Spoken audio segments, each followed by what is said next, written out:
Board's order. The audience participants and general public should be aware that all or any portions of the open meeting may be recorded by audio and video resources. All or some of this meeting may be rebroadcast periodically by WRPS or other outlets. Persons wanting a DVD copy of this meeting should contact WRPS or the Board of Selectmen's office. A small fee will be charged. All right, the first thing we have on the agenda here is a public hearing for the proposed zoning bylaw changes. It was advertised in the paper. In accordance with Mass General Law, Chapter 40A, Section 5, the Town of Rockland Planning Board, for the purpose of accepting public comments on the following proposed amendments submitted by the Rockland Board of Selectmen to the Town of Rockland zoning bylaws, will hold a public hearing at 7 p.m. on Tuesday, July 27, 2021, at the Rockland High School auditorium to consider proposed changes and amendments to the Rockland General Zoning Bylaw and zoning map. And proposed zoning amendments to add floodplain overlay district. Will the town vote to amend Article 3, establishing the districts 415-3 of the Rockland General Code zoning bylaws by adding a new district entitled the floodplain overlay district to the existing list of zoning districts. Next article, will the town vote to amend Article 3, establishments of districts 415-4, zoning map of the Rockland General Code zoning bylaws that depicts the boundary lines of the enumerated zoning districts by adding the zoning districts entitled the floodplain overlay district, which include all the special flood areas within the town of Rockland designated as Zone A, AE, AH, AO, A99, V, or VE on the Plymouth County floodplain rate Plymouth County flood insurance rate map dated July 6, 2021. The exact boundaries of the district shall be defined by the 1% chance flood base elevations shown on the firm map and further defined by the Plymouth County flood insurance study report dated July 6, 2021. The firm of the flood insurance rate map and the Plymouth County flood insurance study report are incorporated herein within by reference and on file with the town clerk, planning board, building department, conservation committee, commission, and the board of selectmen. The next article, will the town vote to amend Article 4, permitted uses by inserting a proposed new overlay district 415-21.5 floodplain overlay district. Any interested persons wanting to be given the opportunity to be heard. The full text of the amendment and the map of these articles are available by requesting a copy from the Board of Selectmen to the town clerk. The Rockland Planning Board will make recommendations and have a report relative to the adoption of the preceding articles at the Monday, September 13, 2021 annual town meeting.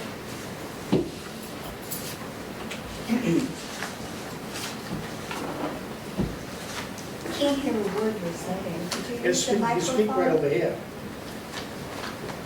I didn't understand one word you said. I was just reading the article that was printed in the paper for the I last, didn't bring the paper with me. well, it's been printed in the paper for the last 2 weeks.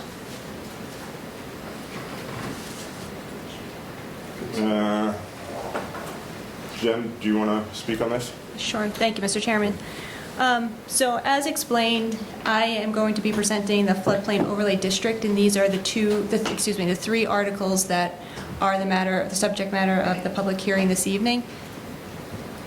The first article is to amend Article 3, Establishment of Districts, specifically Section 415-3 of Rockland's General Code zoning bylaws, by adding a new district entitled Floodplain Overlay District.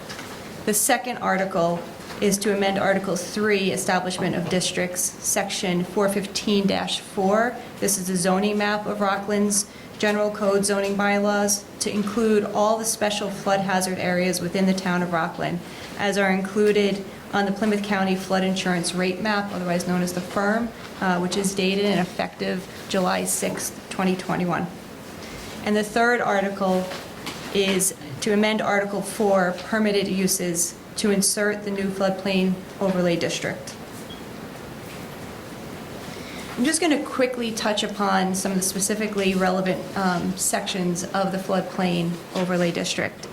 The purpose of the bylaw is to ensure health and safety through reducing the threats to life and personal injury, eliminate new hazards to emergency response officials, prevent the occurrence of public emergencies resulting from water quality, contamination, and pollution due to flooding, avoid the loss of utility services, which, if damaged by flooding, would disrupt or shut down the utility and impact regions of the community beyond the site of flooding, eliminate costs associated with the response and cleanup of flooding conditions, and reduce damage to public and private property resulting from flooding waters, and ensure that the town of Rockland qualifies for participation in the National Flood Insurance Program.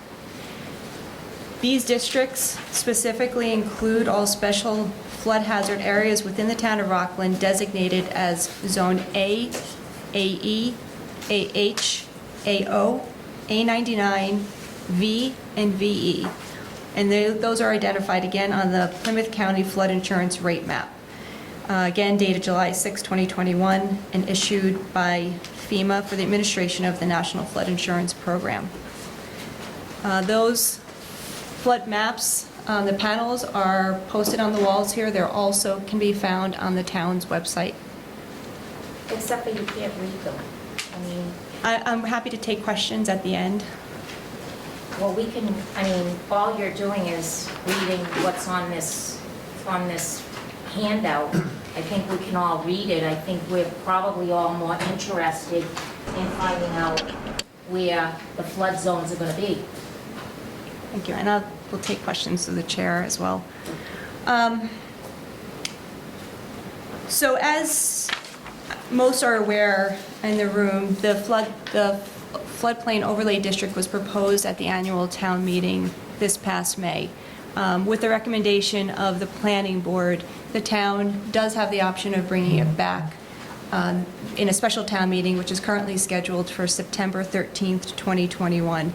Because of the consequences of not adopting the new FEMA maps, which went into effect on July 6th of this year, there are significant consequences to property owners, particularly those in the flood zones and the entire community.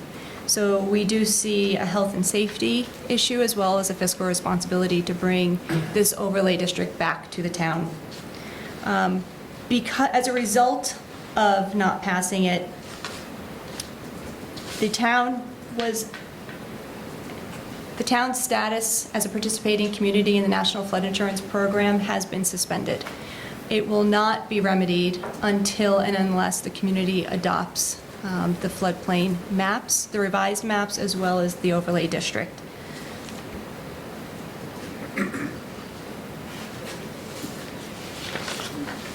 What are some of the sanctions for not being a participating community? They include no resident will be able to purchase a National Flood Insurance flood policy. Any property owner currently holding a flood insurance policy through the NFIP program will be unable to renew their insurance policy. No federal grants or loans for the acquisition or construction of buildings may be made in identified flood hazard areas under programs administered by federal agencies such as HUD, the EPA, or the SBA. No federal disaster assistance may be provided to repair insurable buildings located in an identified flood hazard area for damage caused by a flood. No federal mortgage insurance or loan guarantee may be provided in identified flood hazard areas. These include policies written by the FHA, VA, and others. Federally insured Can I make a suggestion? Can you just adjust your mic, because you're fading in and out? For sure. You can hear half your voice, but then not, then half your voice, then not. Thank you. Federally insured or regulated lending institutions such as banks and credit unions. Thank you.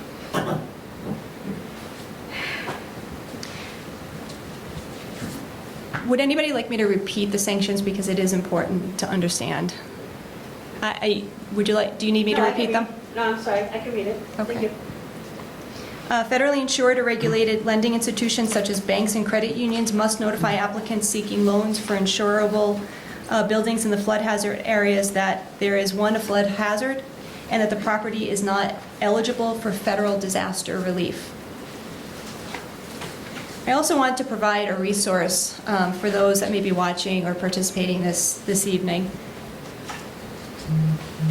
It's important to know whether or not only your property is in a flood zone, but where those flood zones exist in the community. This information is also posted on the town website.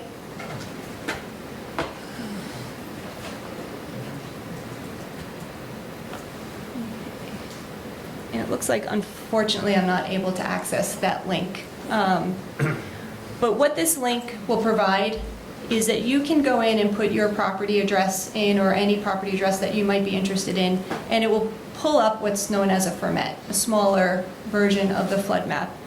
And it will pinpoint your exact address and identify any of the existing flood zones, either on your property or near your property, or for that matter, any place else in Rockland. I also wanted to thank and acknowledge representatives that we have with us tonight. And they include representatives from FEMA as well as DCR, a state agency responsible for the flood hazard management program. We have Katie Rand, emergency management specialist from FEMA's floodplain management, the FEMA floodplain management contact for Massachusetts communities. Molly Kaput, senior emergency management specialist. John Grace, emergency management specialist. Eric Carlson from the Massachusetts Department of Conservation and Recreation's flood hazard management program, as well as Bob Galvin, the town's land use attorney.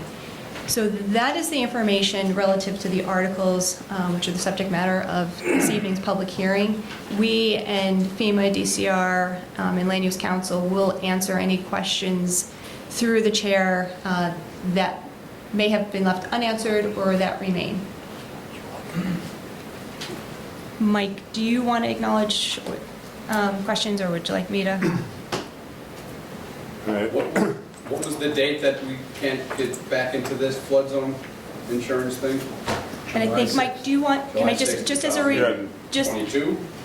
Just as a reminder, it is a public hearing, so if you just state your name and address for the record. Oh, George Grass, 40 South Douglas.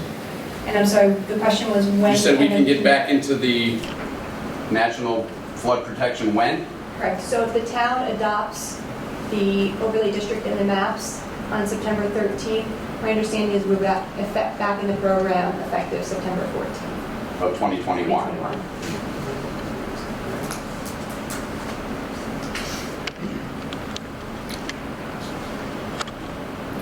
Mary?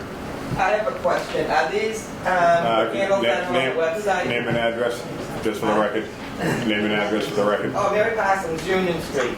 Are these the panels that, I didn't hear that other fellow give his name and address. You did? These are the panels that were on the website? Yes.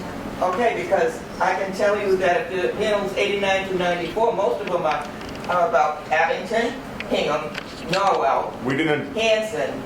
Because draw the maps. They just, if there's a section of Rockland, it's on there. That's how the maps are named. And it shows But a section of unfortunately, that Rockland. one right in the middle there, it has a little tiny bit of Rockland, but the whole blue and everything else is Abington. I've looked at these That is how the and I maps live are here. drawn. And I've been on the FEMA maps that are much clearer and you can interact and move it The around. town to of see Rockland it. didn't draw the maps. It's from the Plymouth County. Where is the Plymouth County map? These are sections of the Plymouth County map. And Peter, correct me if I'm wrong, but if there's a section of another community that is on a specific panel, my guess is that that's where the border of that community crosses with Rockland. That's not a border. Most And of if that you- is Abington. I guess, Mary, all I can say is if you're specifically interested in the Rockland section, that's where you should focus. Abington happens to be part of that panel, and if it's not relevant to the information you're seeking, The right-hand corner is Rockland, the rest of it is Abington. So I'm focused on the right-hand corner, which I know Okay. exactly where that is. Okay. So my issue is I'm seeing a little bit of Rockland and a lot of all the other towns on the map. But I want to know specifically, the map that was supposed to be ready on July 6th, the Plymouth County map, you're telling me it's all these? Correct. It's not just one map? It is not. I know the question's been asked, do we have a map of the entire town? We do in panels. There is not a map of Rockland that exists showing the floodplain. And that's why if you can't find what you're looking for on these specific maps, this is the website which I referenced earlier, and it's M as in Mary, S as in Sam, C as in Charles.fema.gov. You can, and I'm going to demonstrate it.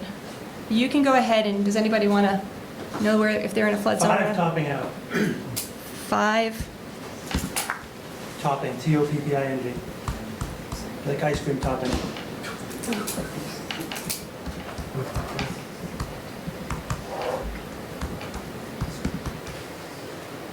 You just simply type in your address and hit search.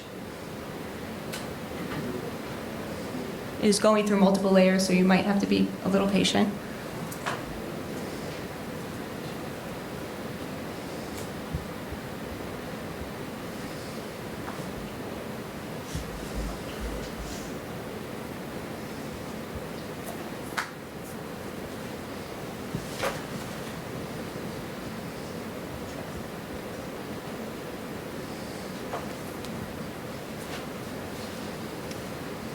And I just changed the pin, but the pin will pinpoint your address. As you can see, 6 Topping Ave is not in a flood zone. However, beneath it, and you can zoom in or out on these maps to identify what actually is, which areas in town are located in a flood zone.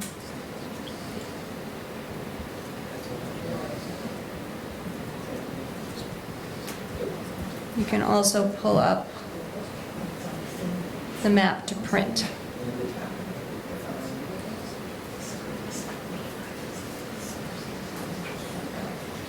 Okay, so are there any questions on this particular resource?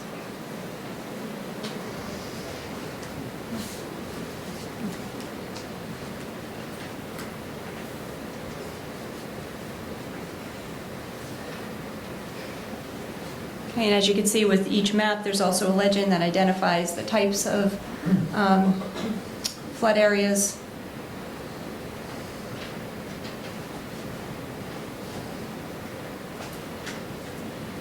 And it also tells you the panel, which refers to the maps that you see here on the wall.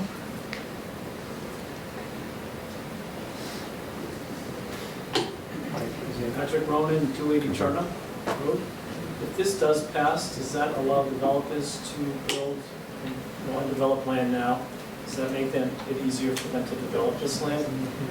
This in the flood zone? adopting this bylaw doesn't make it any easier or any more difficult for any development to happen. Any development project that would come through, whether it's new construction or in addition to a home, would still have to go through the same zoning process, permitting processes that it otherwise would have to under the underlying zoning. But, The only, oh, go ahead, I'm sorry.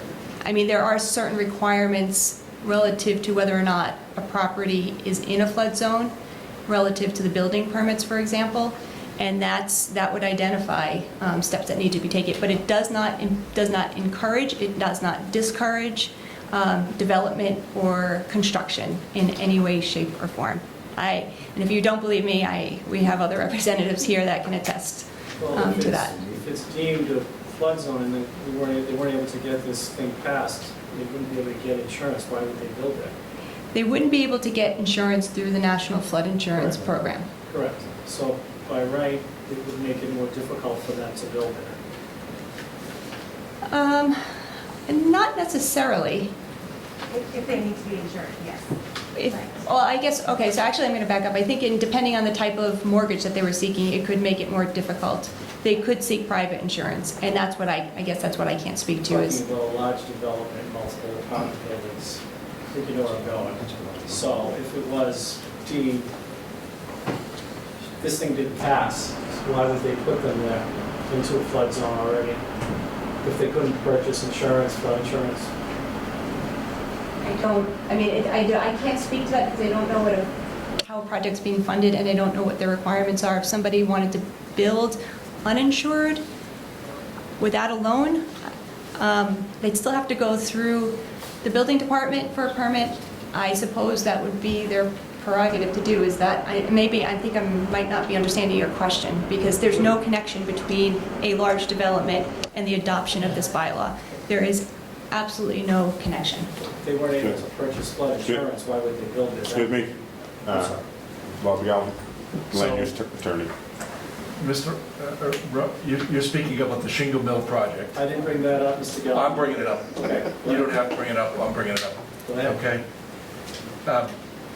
Look, they've applied for a comprehensive permit to try to avoid the effect of some of the local regulations. Okay?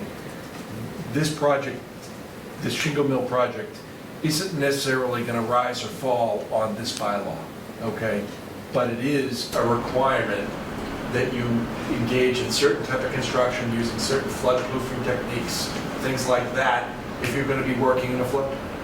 So if that shingle mill project, which has a myriad of wetlands issues that have not been even vetted at this particular point, comes up, this is a possibility that's some type of a flood hazard area.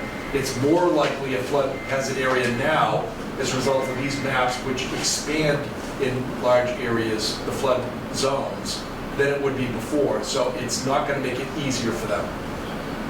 I guess he answered my question, Gene. Thank you. Mary? I have a question. Is the overlay for the entire town? The overlay, So this is going to go over the entire town?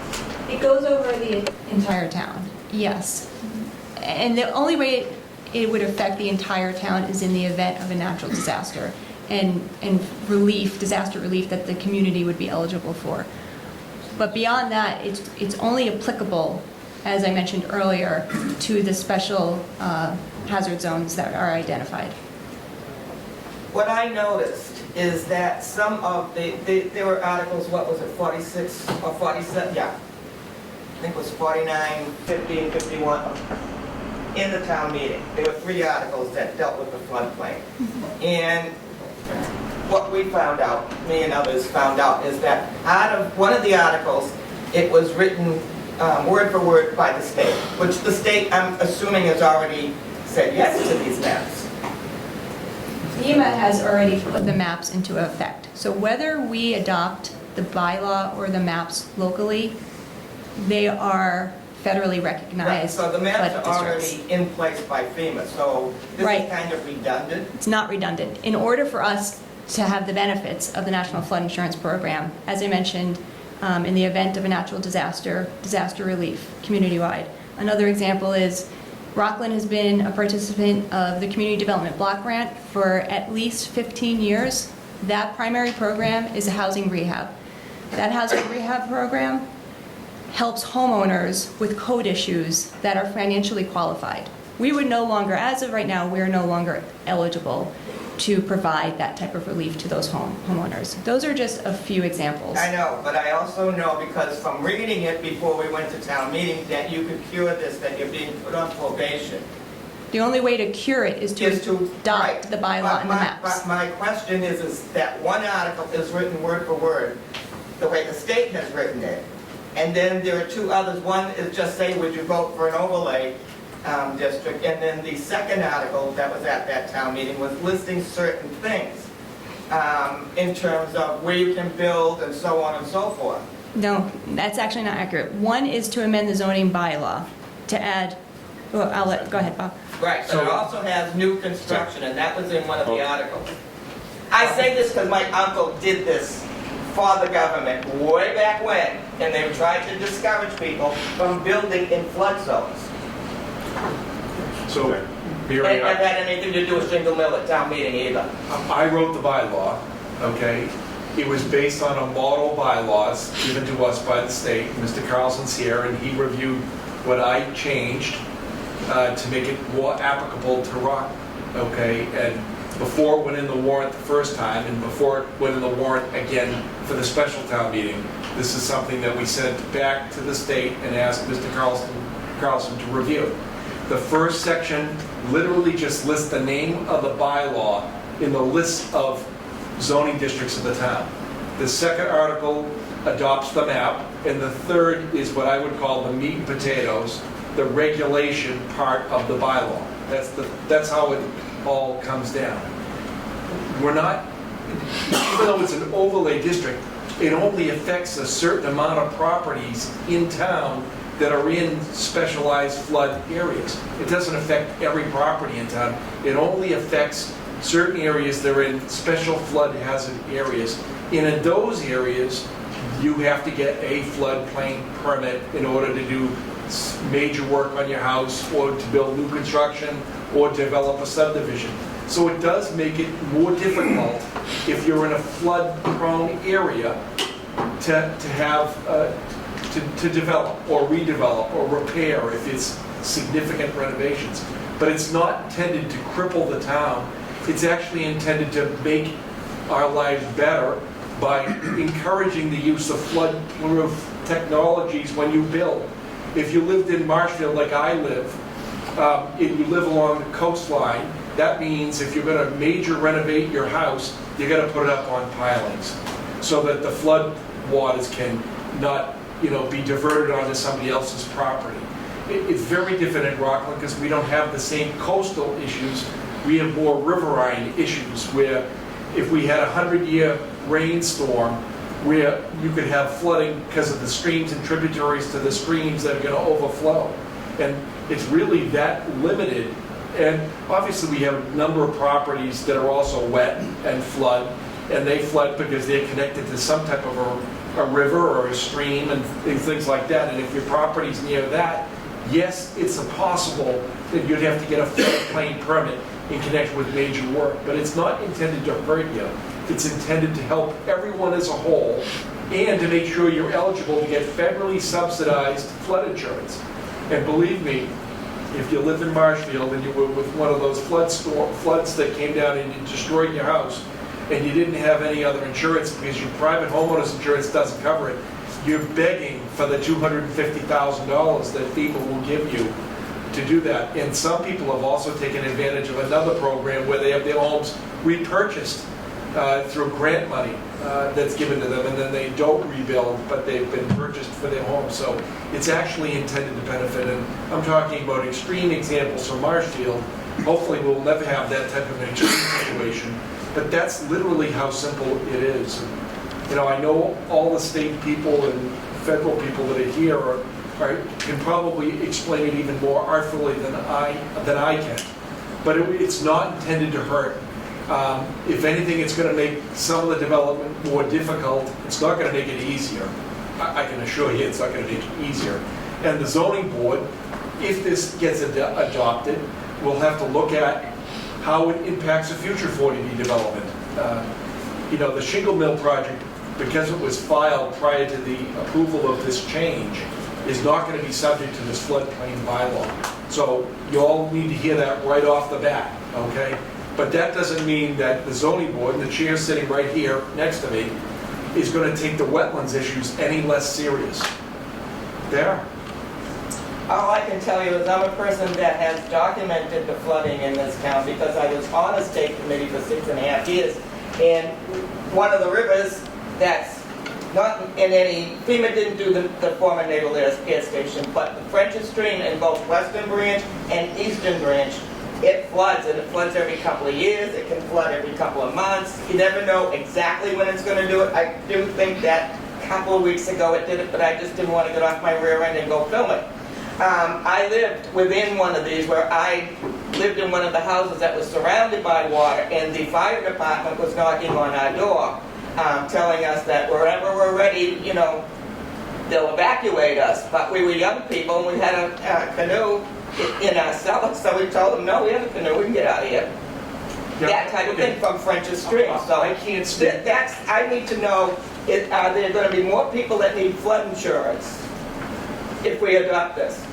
Look, if you go and you get a new mortgage on your house, and you're in a property that's in a specialized flood area, they're gonna require you, as a condition of that federally subsidized loan, to get flood insurance for your house. It's just like having to buy homeowners insurance for your house. The mortgage company or the bank is gonna require you to get that insurance. Okay, how much more is it gonna cost? I don't know, because I don't buy it for my own property because I'm not in a flood district. But if you're in a specialized area and you want that flood insurance or you're required to have it, then the answer is, it's gonna cost you a few more dollars. Yes, it is. Anybody that's telling you differently is kidding you. So everybody needs to look at these maps to see if they land in this. Well, look, in a lot of towns, and Rockland is no different from anybody else, people had questions. Is my property in the zone? Some properties were pulled out in some towns, depending on how things went, and some properties went in. I would say on average, probably more properties went in than came out. But in fact, some people went out and said, I don't think my property really belongs in there, and they got a new elevation map done, and I think it's called a LOMR, they got their own map and proved that they didn't belong in it, and now they're not obligated to be in the program. And that option would be available to anybody too. If you think your property has been misclassified under the federal map, there's a process to get out of it, okay? And again, I'm not an expert in this particular field, but I know that there's a way to get out if you're misclassified. But that information is also posted on the town's website. That information is posted on the town's website. If you want to request a revision to the map. I'm high and dry, but I just want to know because I've been there before, and no one told us to get flood insurance, but we were lucky and we finally moved. But that's my question, and then you have the issue of groundwater that can flood people out at some point.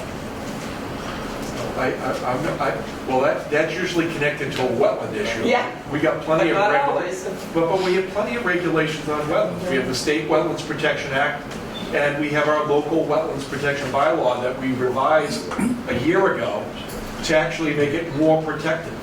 And, you know, the zoning board has in front of it that issue in connection with the Shingle Mill project. I'm bringing it up, no one else is. And if the zoning board is not satisfied that they properly address this matter of local concern, they can use that in connection with their decision on the Shingle Mill project. But this bylaw isn't going to affect that project. And a vote against this is not a vote against the Shingle Mill project because they got in before this bylaw was adopted.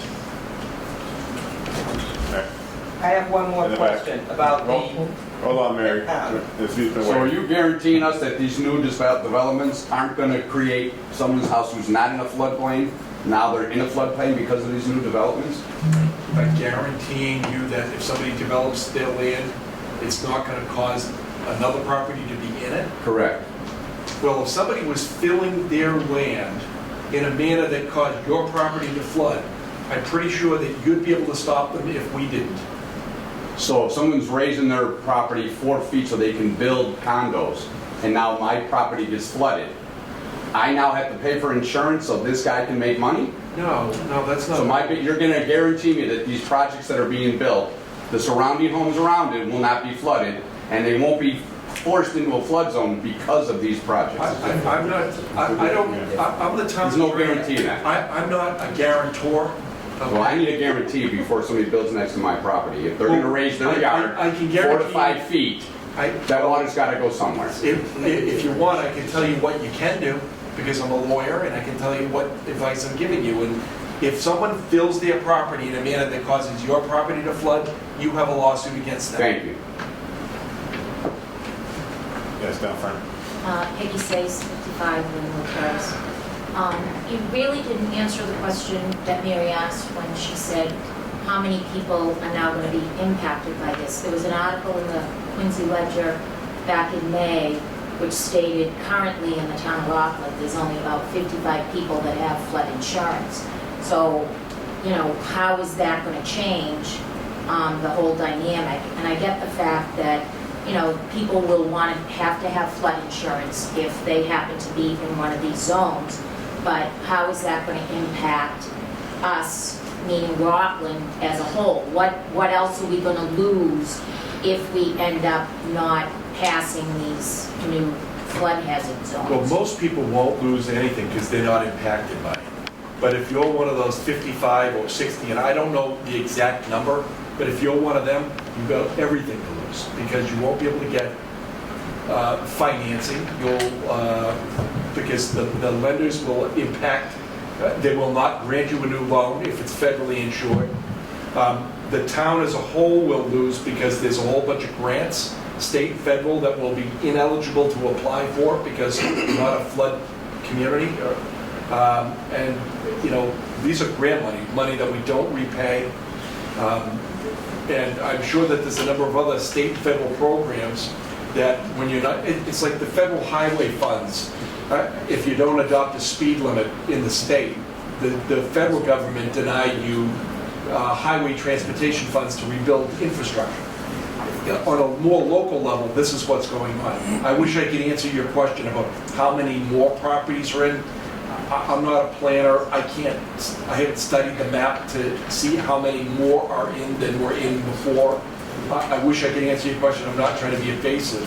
I just don't know, and I don't want to give you the wrong answer. But if 55 properties currently have to buy federal flood insurance, it's about 55 to 60 that are going to have to buy it under the new maps because those are the people that are in those flood districts, and they're the ones that need it.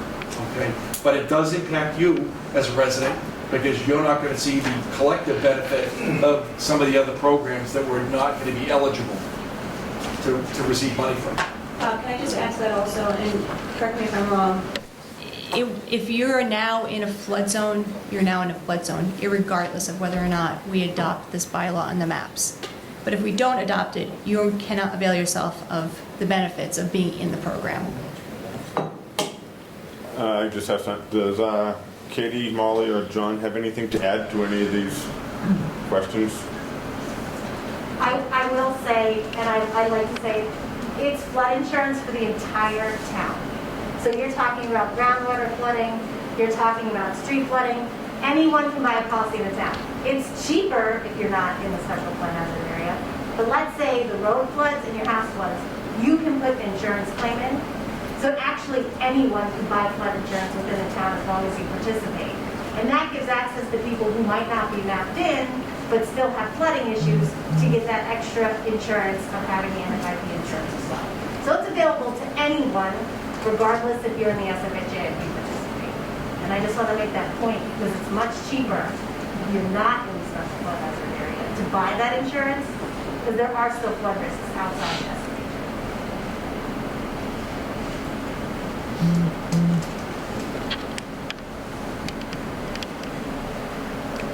Anybody else? Can I ask a question? Go ahead. For the people that were opposed to this article before, I have great sympathy for what the vote was. And speaking as one of the attorneys for the town, it was really heartbreaking for us to, because I feel like we failed you. We didn't explain something as good as we should have. So for that, I want to make sure that we're clear to you all that I apologize, and I know a lot of other people feel the same way. We didn't do a good enough job explaining this the last time. And if you have, we wouldn't be bringing this back to you if we didn't think that this was the right thing for the town and that it would benefit more people than it would hurt. And if hurt means, yes, you have to buy flood insurance in order to get some benefit, I don't know if that's a hurt, okay? But I do know that it hurts the community. Our sewer treatment plant, I believe, is in a flood district. And I know that we may have some issues with insuring that against flood damage. And we have to take care of that because the town can't function without it. But if we have to go it alone and we had a major flooding incident and we couldn't insure that or get federal funding to replace it or do things, it's devastating to this town. If you think you have problems at your own home, wait till you see what would happen if we had to go to private septic or we couldn't take care of this wastewater as an entire community. It would be devastating to us. And that was the reason why I said we got to go back, and I know that Doug and Jen and Hope and the selectmen all were like, no, we have to do this again because it's the right thing to do, and we're not trying to hurt people. And we understand that there were other articles that were maybe even more controversial, but I just wanted to make sure that you all knew how I felt about it, because I feel like we let you down. Want to say something? Patrick? Right. I'm sorry. Jack Ortiz, so 455 Lexington Street. Mr. Galvin, I want to thank you for your comments. I appreciate that. The reality of it was very complicated. Very. I tried to do my homework going into that town meeting. And I appreciate all of the time that people spent. I appreciate folks coming in from wherever you came in from. We aren't unreasonable people. We just need information. And some of this is pretty complex. I think we knew. So I just wanted to say thank you. Yeah, no, and I appreciate that. And I wanted to make sure that we were clear, because I know it bothered me immensely, it bothered a lot of the other town officials. We let you down. It is extremely complex, and perhaps we should have done this before, but honestly, when the planning board hearing occurred before I went to that planning board hearing, and there wasn't a lot of comment, so I think we kind of misjudged the level of confusion or uncertainty or the lack of appreciation for how people felt. And I think that's all we can really say to you, is that we're sorry, and if we can answer these questions in a way that communicates how important we think it really is, and obviously the federal and state officials think it is for us to have this, ask any question. There's no dumb question at all. Can I speak? Patrick, we were obviously upset about the other issue. This wasn't explained, so thank you. This was not explained this way at all. We're already, we have a whole precinct, actually 2 precincts full of residents that don't feel represented. So we were in a battle royale with that. We still feel that way, but this has nothing to do with that. I think we realize that now, but it was not explained. It wasn't. So when you come back to town meeting, I think we'll have a different attitude. We may have some other pointed questions. I agree, Jacqueline, and with you. We didn't know. We were still fired up about what was going on in our precincts. As you know, I don't like to bring up Shingle Mill, but it's an aberration. It's horrible. So you didn't have to. Okay. It's the worst possible thing that you could actually do to this town ever. It's right on our water supply. Give me a break. But we were in the middle of that, and then this came up. So did we misunderstand? We were misinformed. We misinformed. And the emotion was rolling then. And it still is, as you can probably tell, but we didn't know any of this. We didn't. So now we do, and probably get to know some more about it. And I'm thinking that when we come back, and we talk about this makes a lot of sense. I still have that question, is that going to encourage hostile development like we have? That's still a question that's going to be on my mind, human nature, but I'm thinking that we can work through that, but it's only really to help the town, I agree, myself included. So, again, we did not know. He did not. Doug and I certainly echo Bob's comments. And we are available. If you have questions, we're there. We're at Town Hall. We're both very accessible. Please check out the information on the website. I think we have put everything from the maps that I showed you this evening to how to request a change to the flood map, what the NFIP program is, what the floodplains are. If it's not there, let us know. We'll add it. And if we don't have the answers, we'll find them. But it's a question of trust as well. Because we felt like we weren't being heard. We still feel that way. And there's not a whole lot of officials that we trusted, quote unquote. But when you explain it like this, I have no reason to believe that you would try to mislead us. I don't. Not with this, no. And I guess I'll add someone outside of this. I hope that you can trust us and you can come ask us on any topic that might come up throughout the community, not just an article at a town meeting. Come and get to know us. I don't know how else to say it, but I'm sincere in that. Well, next town meeting, we'll see. We'll be there. Jen, there was a comment. I think the gentleman back here had a comment. And if you're proposing a project that's larger than 50 lots or involves 5 acres, whichever is lesser, 50 houses or 5 acres, whichever is lesser, you can't engage in any alteration of the topography where it results in increased runoff or drainage to the detriment of other property owners in town. So hopefully that tells you that this bylaw has the intended effect of protecting people that are already there that could be impacted by flooding created by alteration of topography. I just wanted to add one more comment. The timing of it also was not necessarily up to us. We had to adopt the maps in the bylaw before July 6th in order to stay, because we had been a participating community. And it just happened that at that town meeting, well, that there was one large project pending, and there was another article, which I think was in dispute at town meeting also. But we had to put this article forward at this year's annual town meeting. And by the way, it was on in the prior year as well, because there was an earlier version of the maps that we were required to adopt the year before, but those maps were pulled back before town meeting, so we passed over those articles 2 town meetings ago. So when it came back up this year is because the government released a new federal flood insurance map with that effective date of July 6th of 2021.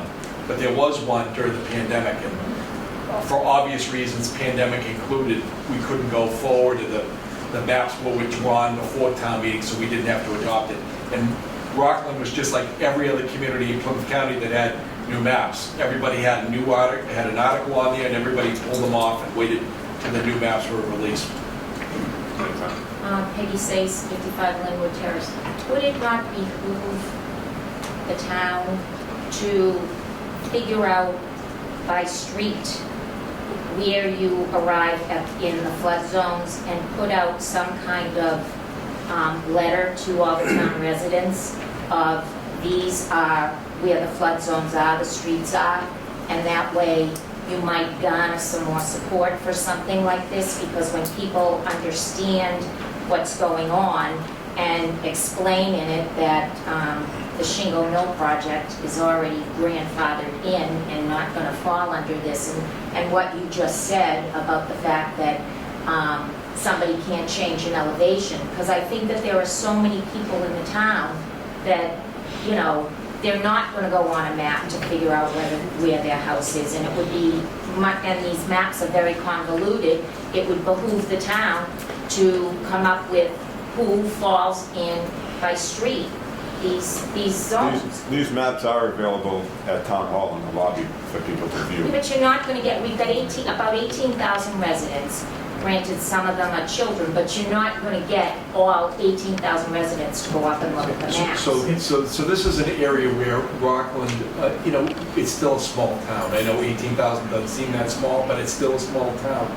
And there's a lot of small towns, just like Rockland, that don't have the staffing to actually do that. Some of the larger towns do. If you live in Situate or you live in Plymouth, they actually have a person that probably is a full-time person, and their only job is to be the floodplain coordinator for the town.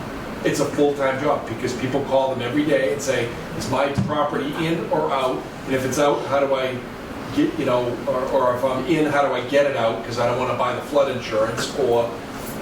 But Rockland's still a small town, and you know they've added a permitting coordinator to help. But this guy right here is designated under the bylaw. He doesn't probably even know it yet, but floodplain coordinator for the town. He's the building commissioner, and it makes him the expert in it. So Tom has probably already attended some of the courses on it, but there'll be refresher courses for him and for whoever succeeds him someday, because he'll be the floodplain coordinator. But if you have the maps up there, I assume you can read them by street.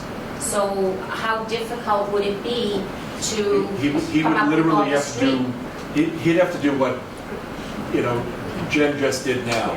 He would go into the computer, he'd plug in your address, and he'd highlight it so you get the dynamic map, and then he'd see whether your property's in the floodplain. That's what he would do. I do have a question for FEMA. If a property was added on the map or there was a revision to their property, would they have been notified? By insurance, yeah. But when we stand there. Sure. Do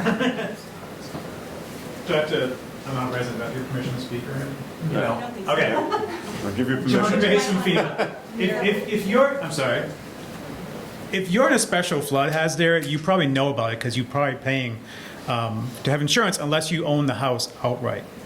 So I appreciate you're trying to say that, hey, I don't know if I'm in or out, but you'll find out because if you have a mortgage, they're going to say. I know it's not for me. I know Yeah. whether I'm in or out. I just feel that if you want to gain support for this, Right. I think you have to get the word out. And Yeah. I don't think But that's what happening. Jen was trying to say is you have to go through every single street and see every single house, if it's in or out, or look at the old map versus the new map, and it's a lot of work for one person. Can I just say something about the maps? So these maps are hugely data intensive, and that's why they're so difficult to read, and that's why they're so hard to look at on the computer. There is thousands and literally thousands of layers of information in those maps. So I understand that.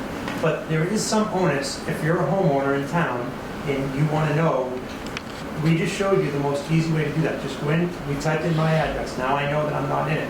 But talk about labor intensive, to have somebody in town go through every single property address in town, it would be almost impossible, really impossible. But if I'm a homeowner in town and I want to know how to get that information, that's why we're having these hearings. To get that information out and put that information out so that people know how to get that information. And I just want to echo Jen's points about the grant money. Rockland relies on tons and tons and tons of grant money. And without that opportunity, and losing that opportunity, that would be devastating to us. Devastating to us. For people that don't see what we get in grant money. Thousands of dollars. Thank you. Jim Hanson, 114 Pond Street. I just think it's too difficult. There's a lot of time involved. And right away, everyone said it's between 55 and 60 residents affected. You know that. So why is it so hard to let those people and people that are going to be affected? I mean, it seems simple to me. I don't think that number's correct. Last I knew, there were 71 policyholders in town. I did request that information from FEMA. For privacy reasons, I can't be provided with that information. But again, it's not just those policyholders that are affected. And what I would say to everyone in this room that is aware, certainly go on the website and pop in your address. If you don't have access to a computer or have difficulty with it, please come to town hall or call. I can walk through it with somebody. But it's not only, but if I could just finish this statement, because it's an important one. It's not only for those policyholders, it's for the entire town. I mean, we hear every day the effects of climate change. We see firsthand the storms that have been rolling through even this past summer. And beyond that, you keep on talking about grants. It would be nice to explain what these grants are, where those grants are coming from, and what areas are going to get, make it so we get these grants. Well, I guess- You're saying it's good for us for grants, but Right. what are these grants? Why Well, we so don't know anything about these I grants? explained one grant earlier, and that's the Community Development Block Grant, and that helps homeowners who are income qualified. But nothing to do with developers or anything? It had to, No, those are for property owners. so it doesn't have It helps them address code issues. If there is a housing development, I'm thinking Copley Gardens, for example, that's an existing development site. There is federal money in that program. I believe that property itself is partially in a flood zone. That's low-income housing, which is a necessity in every community. That federal money. Those should be kind of listed in the articles so we understand it better, that's. But it's not technically we'll explain this again at town meeting, but it's not technically part of the article, so we couldn't include it, and we wouldn't include it in the article. That's the purpose of the public hearing, that's the purpose of the information on the website. Our social media posts is to try and put out as much information as we possibly can. But I have to agree with Charlie, please don't take this the wrong way, but there is an onus on every one of us as a citizen, no matter what community we're in, to do our due diligence. And when you get that town warrant, to read it, and if you have a question, to ask the question. Like I said, I hope that everyone can trust us, but if nothing else, please come ask if you still have an outstanding question. Could I just read something else? This is in direct response to your question. And this is coming from the FEMA website. And this is what happens if a community does not adopt the appropriate floodplain management regulations, which is what we're asking to do. We talked about not being able to purchase flood insurance policies and existing policies not being reduced, but it says federal grants or loans for development will not be available in identified flood hazard areas. This applies to funds from programs administered by the Department of Housing and Urban Development, the Environmental Protection Agency, and the Small Business Administration. It also says federal disaster assistance will not be provided to permanently repair insurable buildings in an identified flood hazard area for damage caused by flood. So if we had not adopted these maps and we had a catastrophic flood and we asked for federal assistance, we wouldn't be eligible for insured or for properties that fell within the district. And that's not us, that's what we're being told. We're not like trying to like, you know, scare you, but that's what they're telling us. And I don't really want to be trying to sue somebody when we didn't do the right thing and adopt it, so.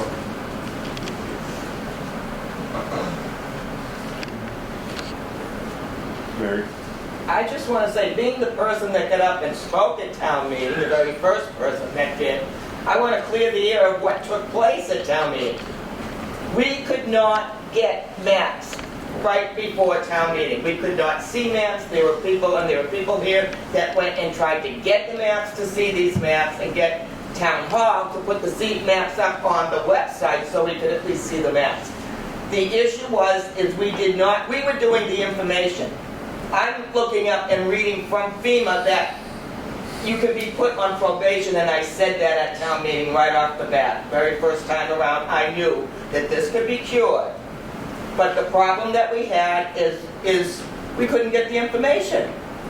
And that is what's happening in this town, period. And then, for every selectmen's meeting afterwards, we were chastised in a place where we couldn't speak. As far as Tom Rubel, he's the, what do they call him in the article? And it's in the state too, he's some kind of manager. We knew that, but the people on the stage couldn't answer that or say that they knew it. So that was the entire issue. There was no information, but they wanted us to just vote. Well, it's not so simple.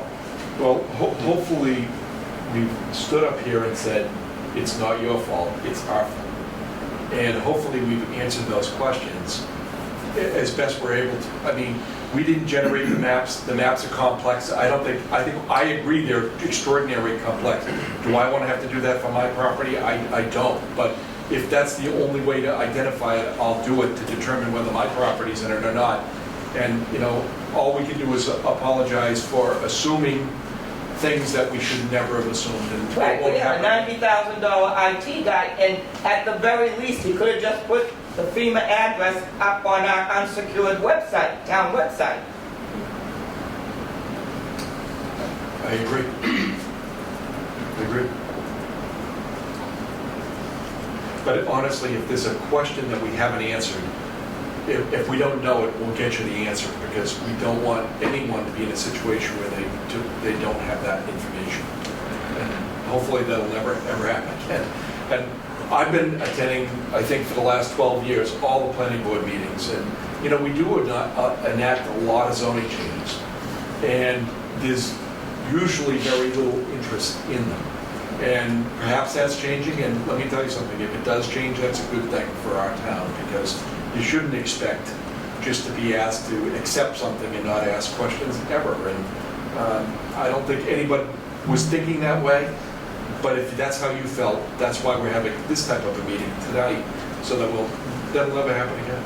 And honestly, if you can't reach the planning board has a public hearing over every town meeting where there's a zoning article, and if there's a question on how it's impacted and they can't answer it, they're going to ask me, and I'm going to give them an opinion, and they'll share it with you. There's no secrets there. We try. That's right, and I forgot that they have their once-a-year meeting before town meeting to discuss zoning issues.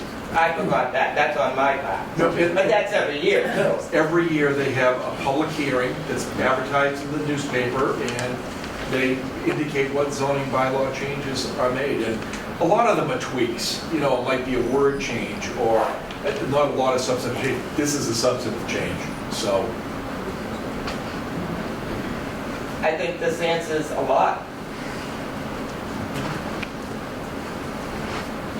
Is everybody good?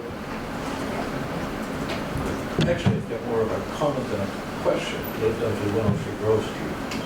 You had mentioned a few minutes back the town social media. How about maybe putting out the link to this so people can maybe be encouraged that way to look before the So you don't have to surf through the whole website to find it, just put it. We actually have posted it twice in the past week, so, but I'm happy to do it again. I think I follow all the right ones. Might not be on the right ones to see that. Jen, I think right now it's on the front page of the town website. There's a block there that you can click on it, and it'll take you right to what she had up here earlier. I happen to work in the building department with Mr. Rubel, and I had someone in today that was having trouble with it. And within a matter of 5 minutes, I was able to pull it up and show it to him. I can't say I can do it all the time, because it depends on how busy we are. Sometimes and I'm sure Mr. Rubel will agree with me, with the building department will work with you in any way that we can, along with Jen, to get an answer for you. Excuse me, Tom Rubel, building commissioner. Hi, Mary. If you take and get online and you know what map you're on, you can plus that and it come right out and hit you with all your streets and everything. I also have something, I probably shouldn't say this, but I'm going to say it. I took all 8 maps and made one 5-foot tall map out of it, the whole town. So if anybody wants to see the town map, all 8 of them together, I got it in my office. We have someone that took the town zoning map and did a lovely overlay, and it's precise. You know, I cut all the towns that don't belong in there and made one map, just the town of Rockland. Thank you. You're welcome. You have a coffee, Joe? It's about half the size of that. Anybody else? You good, Jen? I'm good, thank you, and I want to thank FEMA for Being here this evening. And everybody for your questions. It helps us. Thank you. Thank you, Jen. All right,